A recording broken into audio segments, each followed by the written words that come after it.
আসসালামু আলাইকুম। আমাদের মাঝে একটি গাড়ি আর কি ফেল হয়ে গেল। তো গাড়িটা অনলি 72 ঘন্টা সময় দিয়েছিলাম। তো 72 ঘন্টার ভিতরে আল্লাহর রহমতে যারা ছিল সে নিয়ে আসছে। তো ভাই বেশি কথা বলবো না, তো দয়া করে আর কি দর্শকতে যদি সে উনি কিছু কথা বলবো অন্য জায়গায় ছিলেন, ওনার সাথে আমার সাথে সামান্য কিছু কথাবার্তা হচ্ছে। তো অন্য আরেকজনের মারক হতে ওই ভাই ওনার উপর আস্থা করে তো সরাসরি ফিরে আসছে রাত্রেই আইসা। তো ওনারা কথা কাজে আমি কতটুকু তাদেরকে সতর্কতা করি, মানে কমিটমেন্ট রাখতে পারছি, এটাই আর কি সবচেয়ে বড়। আর অ্যাকচুয়ালি যারাই গাড়ি বিক্রি করবে কথা কাজে সততা সহিত থাকবেন, ইনশাল্লাহ আল্লাহ তালা আপনাদের সকলকে এটার ফল দিব। আর পুরো গাড়িটা আমি ভিডিও করে দেখাবো।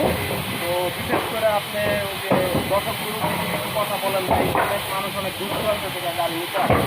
আর দয়া করে আমার ইউটিউব চ্যানেলটা সাবস্ক্রাইব লাইক শেয়ার করবেন। দর্শকগুলো কিছু কথা বলেন, অনেক মানুষ অনেক দূর দূরান্ত থেকে আসে। আপনার সাথে যে আমি কথা চাচ্ছি ওনার কাছে কমে সব কিছু হিসাব মিলছে, কাছে কথা কাছে সব কিছু মিল আছে। আমরা যে বাজার পাই সব ঠিক আছে, কথা কাছে কোনো ব্যাপার নেই। দর্শকরা কি নির্ভয়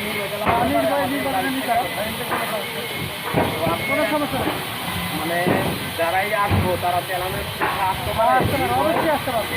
ওইটাই আলহামদুলিল্লাহ। গাড়ির সিরিয়াল নাম্বার হলো ঢাকা মেট্রো 19-12-92। আমিও দোয়া করি ইনশাল্লাহ তারা গাড়িটা নিয়ে যিনি সই সালামতের কাছে আলবাস খায়া যিনি ঠিক মতন যদি চলাফেরা করতে পারে। ভাইও ব্যবসায়ী নতুন নামছে, আল্লাহ যিনি ওনারে সমস্ত বিপদ আপদের থেকে সকলকে হেফাজত করে, আমাদের তো হেফাজত করে। আল্লাহ হাফেজ। হ্যাঁ।